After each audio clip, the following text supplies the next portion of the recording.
जय हिंद दोस्तों। जैसा कि हमने आपसे प्रॉमिस किया था कि I will make a strategy based on swing trading.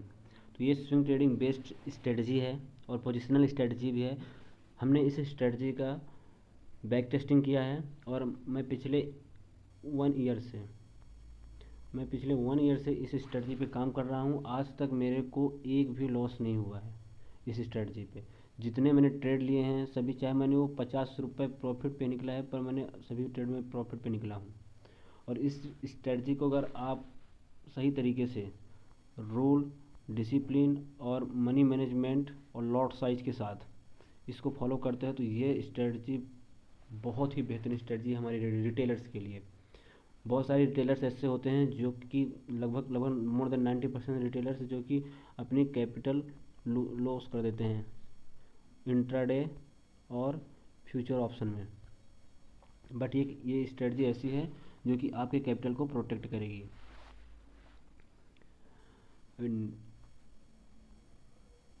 अब इस स्ट्रेटजी के कुछ रूल्स और रेगुलेशन हैं जिसको जानना बहुत ही ज़रूरी है। तो जो इस स्ट्रेटजी को हम जब फॉलो करेंगे तो stock universe will be only Nifty 50। जब अगर हम बिगिनर्स हैं, बिगिनर्स के लिए जो स्टॉक यूनिवर्स होगा वो ओनली निफ्टी 50 होगा। निफ्टी 50 क्यों होगा? क्योंकि इसमें लेस वोलेटिलिटी रहती है और इन कंपनियों का जो शेयर होता है वो का फंडामेंटली काफ़ी मजबूत होता है। इस वजह से इसमें रिस्क कम रहता है। ऑब्वियस सी बात है, शेयर मार्केट रिस्क रहेगा ही, बट इसमें निफ्टी 100 एंड निफ्टी 200 के कंपेयर में रिस्क कम रहता है। तो अगर रिस्क कम रहता है तो इसका जो रिवॉर्ड है वो भी थोड़ा बहुत कम ही रहेगा। फिर भी जब भी हम यह सेटअप बनेगा तो हम 4 से 5% के प्रॉफिट के लिए विद इन वीक एक्सपेक्टेशन रख सकते हैं। टाइम फ्रेम जो होगा इस स्ट्रेटजी के अंतर्गत वो होगा 1 वीक। जब स्टॉक सिलेक्शन करेंगे तो time frame will be 1 week. ठीक है, तो स्टॉक सिलेक्शन के टाइम पे टाइम फ्रेम होगा 1 वीक। 1 वीक क्यों होगा? क्योंकि जब ये 1 वीक होगा तो इसमें क्या होता है कि totally Bollinger band based strategy है। ठीक है, आगे हम बताएंगे कि कैसे बोलिंजर बैंड में स्ट्रेटजी को प्लॉट करना है और कैसे स्टॉक को सिलेक्ट करना है। तो सबसे पहले मैं बोल रहा हूँ कि जो आप स्टॉक का सिलेक्शन करेंगे तो 1 वीक के चार्ट पे करेंगे। Always by the stock in cash only. आपको ओनली कैश में बाय करना है, ना फ्यूचर में, ना ऑप्शन में, ना इंट्राडे में, ना तो एमटीएफ में, मार्जिन ट्रेडिंग फैसिलिटी। ये 4 चीज़ों में आप बाय नहीं करोगे, future, option, intraday and MTF में। ओनली कैश में बाय करोगे। अगर कैश में बाय करोगे तो इसमें लॉस होने के चांसेस ओनली 1% है। ठीक है, इसमें इस स्ट्रेटजी का एक और अच्छा पॉइंट ये है कि ये no stop loss in this strategy. इस स्ट्रेटजी में हम एसएल नहीं लगाएंगे। ठीक है, you can do averaging only 3 times after every 5% in Nifty 50, 7% in Nifty 100 and 10% in Nifty 200। जब ये सेटअप बनेगा, ध्यान रखना, जब ये सेटअप बनेगा जिस भी स्टॉक पे बनेगा वो स्टॉक ऑलरेडी अपने प्रीवियस हाई या ऑल टाइम हाई से मिनिमम 10 to 15% करेक्ट हुआ होगा और आप इस 50% के करेक्शन में स्टॉक को बाय करोगे तभी ये सेटअप बनेगा भी ऐसे वीकली चार्ट पे। और जब फर्स्ट बाय करोगे, मान लीजिए कि एसबीआई है, आपने उसको 500 पे बाय किया। अब एसबीआई का जो स्टॉक है वो 5% डाउन हो गया यहाँ से, तब आप एवरेज करोगे फर्स्ट टाइम 5% डाउन पे। तो इसी तरीके से जो निफ्टी 50 की स्टॉक है वो आप मैक्सिमम 3 टाइम एवरेज कर सकते हो। कितने टाइम? मैक्सिमम 3 टाइम आप एवरेज कर सकते हो। इसी तरीके से निफ्टी जो 100 का स्टॉक है 3 टाइम्स एवरी 7% फॉल पे। तो निफ्टी 50 का जब स्टॉक 15% के करेक्शन के साथ आप बाय करोगे तो और वो 15% करेक्ट नहीं होगा। ये बहुत ही मतलब कम देखने में मिलता है, रेयर केस में, कि निफ्टी 50 के स्टॉक ऑलरेडी जो 15% करेक्ट है वो और करेक्ट हो जाएगा। इसी तरीके से निफ्टी 100 के लिए हमने 3 टाइम्स में 21% का किया है और निफ्टी 200 के लिए 30% का किया है करेक्शन। तो ऑलरेडी ये स्टॉक वहाँ से 20 से 25% करेक्ट हुए होंगे। तो फिर से वो 20 से 25% करेक्ट होना बहुत रेयर केस होता है। तो आप एवरेजिंग इस तरीके से करेंगे। In case of Nifty 50 and bank Nifty ETF you can do the same every 3% fall up to the 5 times. अगर हम इंडेक्स के ETF में इसी स्ट्रेटजी को फॉलो करेंगे तो हम एवरी 3% के फॉल पे एवरेज कर सकते हैं। एवरी 3% के फॉल पे हम एवरेज करेंगे इंडेक्स के ETF में, ध्यान रखना, क्योंकि जो इंडेक्स होता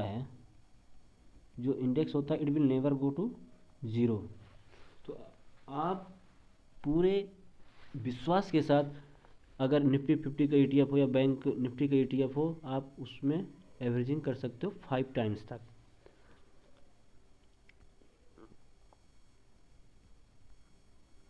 चार्टिंग रूल क्या है, इस चार्टिंग रूल को देख लेते हैं। आपको बोलिंजर बैंड यूज करना है 21 और स्टैंडर्ड डेविएशन 1.5 का। Price should be below the lower band in this strategy. इस स्ट्रेटजी में जैसे कि मान लीजिए कि ये अपर बैंड है, ठीक है, ये अपर बैंड हो गया, ये हुआ लोअर बैंड, और ये अपर बैंड, ये अपर बैंड हो गया, ये हुआ मिडिल बैंड, ये हुआ लोअर बैंड। तो आपको क्या करना है कि जब प्राइस डाउन होते होते जब प्राइस कहाँ पे आ जाए, ये इस वीकली चार्ट पे इस लोअर बैंड तक आ जाए, तो आपको यहाँ से बाय कर लेना है, क्योंकि स्टॉक जो भी है यहाँ से यहाँ तक में 15 से 20% करेक्ट हो चुका होगा, ठीक है। तो आपको ये करना है, और यहाँ से बाय होने के बाद यहाँ से 5% के टारगेट के लिए आप वेट कर सकते हो। तो बेसिकली यही है कि हमको बोलिंजर बैंड बेस्ड स्ट्रेटजी है, ये कैश में ही बाय करनी है, और 4 से 5% के टारगेट के लिए बाय करना है। ये 4 से 5% टारगेट विद इन वीक आ जाएगा, ठीक है। और इसके कुछ गोल्डन रूल्स है जो कि हमको जान लेना बहुत ही ज़्यादा इम्पोर्टेंट है। पहला है कि इसमें हम 4 से 5% के टारगेट के लिए करेंगे, और अगर 5% टारगेट मान लो कि 2 दिन में मिल गया, तो आप 5% के टारगेट, जैसे आपने SBI लिया 500 में और 2 दिन के अंदर SBI का 525 पहुँच गया, तो आप 525 पे ऐसे लगा दोगे, बाकी का जो 540 550 जो भी जाएगा वो मार्केट पे छोड़ दोगे, वो आपका एक्स्ट्रा बोनस प्रॉफिट हो गया, बट 5% आप सिक्योर कर लोगे। तो आप इसमें ट्रेडिंग का मेथड का भी यूज़ कर सकते हो, आप only after saving the 5% of profit. Trading opportunity will be less but it will be effective. इसमें क्या होता है, हम इसमें वीकली चार्ट पे स्टॉक का सिलेक्शन करते हैं, इसलिए इसमें ट्रेडिंग जो अपॉर्चुनिटी होगी वो लेस होगी, लेकिन बहुत ही इफेक्टिव होगी। It is not for option and future, ये ऑप्शन और फ्यूचर के लिए नहीं है, ध्यान रखना। ये स्विंग और पोजिशनल ट्रेडिंग है जो कि ओनली कैश में है, ठीक है। If the setup becomes at the support that it will work more effectively. अगर ये जो बोलिंजर बैंड का ये सेटअप है, अगर यहीं पे सपोर्ट है, ठीक है, यहाँ पे अगर सपोर्ट है और यहाँ पे अगर रेजिस्टेंस है, तो अगर प्राइस जो है यहाँ से आ रहा है प्राइस ऊपर से, और यहाँ पे आके आपको सिग्नल दे रहा है, तो यहाँ से ये मान लो कि बहुत ही ज़्यादा पॉसिबिलिटी है कि यहाँ से प्राइस ऊपर जाएगा, ठीक है। क्योंकि अगर यहाँ पे सपोर्ट है तो सपोर्ट से प्राइस बहुत तेज़ी के साथ स्विंग ऊपर की ओर मारेगा। तो अगर यह सेटअप सपोर्ट के पास बन रहा है तो आप 100% क्वांटिटी के साथ जा सकते हो, ठीक है। How to trade swing trade in mutual fund with no loss, next strategy I will reveal. Mutual fund में या ETF में स्विंग ट्रेडिंग स्ट्रेटजी कैसे करते हैं, जो बिल्कुल भी रिस्क लेना नहीं चाहते हैं, जो 0% रिस्क लेना चाहते हैं, ऐसे ट्रेडर स्विंग ट्रेडिंग ये ETF में कैसे स्विंग ट्रेडिंग करेंगे, हम उनके लिए एक डेडिकेटेड वीडियो बनाएंगे।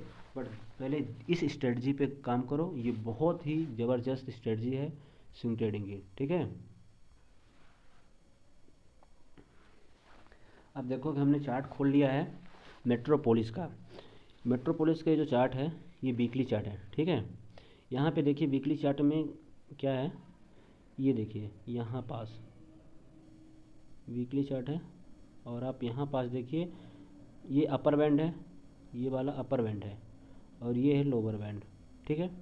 मिडिल बैंड को मैंने कर दिया है वाइट से, तो दिख नहीं रहा है इसलिए मिडिल बैंड को मैंने वाइट कर दिया। आप यहाँ पे ये स्टडीज में आप यहाँ पे स्टडीज़ में जाके यहाँ पे ये देख सकते हैं कि हमने मिडिल बैंड को वाइट में किया है, और बोलिंजर बैंड दोनों ब्लैक हैं अपर टॉप, और ये स्टैंडर्ड डेविएशन 1.5 किया है, ठीक है, 1.5 किया है और ये 20 किया है। तो अभी आप देख रहे हो यहाँ पे ये सॉरी 1 मंथ का लग गया है, हमको इसको 1 वीक का करना है, ठीक है।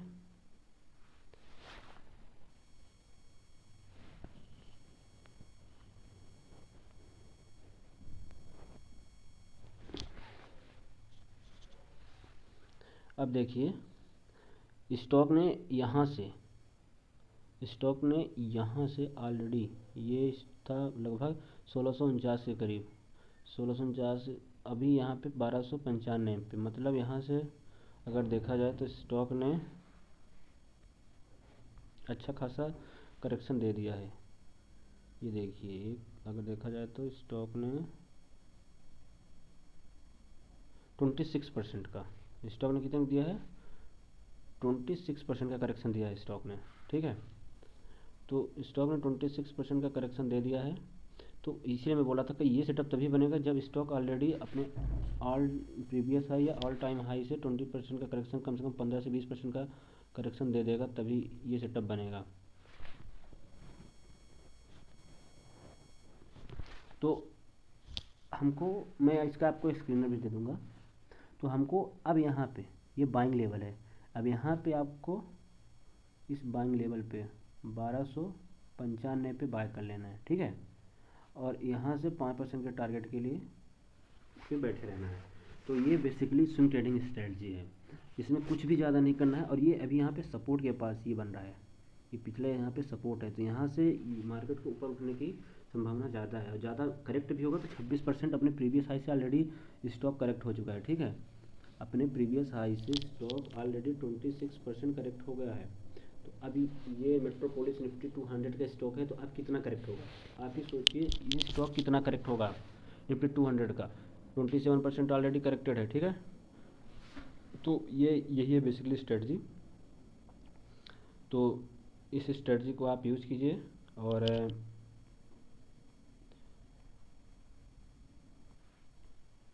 ठीक है दोस्तों, इस स्ट्रेटजी को आप यूज़ कीजिए। बस यही ध्यान रखना कि ये ओनली कैश में करना है। फ्यूचर, ऑप्शन, इंट्राडे और एमटीएफ, 1 2 3 इन 4 चीज़ों पे इस स्ट्रेटजी का यूज नहीं करना है। लॉट साइज ध्यान से रखना है, किसी भी स्टॉक में आपके टोटल अमाउंट का 10% से ज़्यादा इन्वेस्टमेंट नहीं करना है। और 5 से 6% के टारगेट के लिए आप इसमें कर सकते हो। अगर 5-6% टारगेट मिल गया है तो उस पर एसएल लगा के आप प्रॉफिट को ट्रेल कर सकते हो, ठीक है।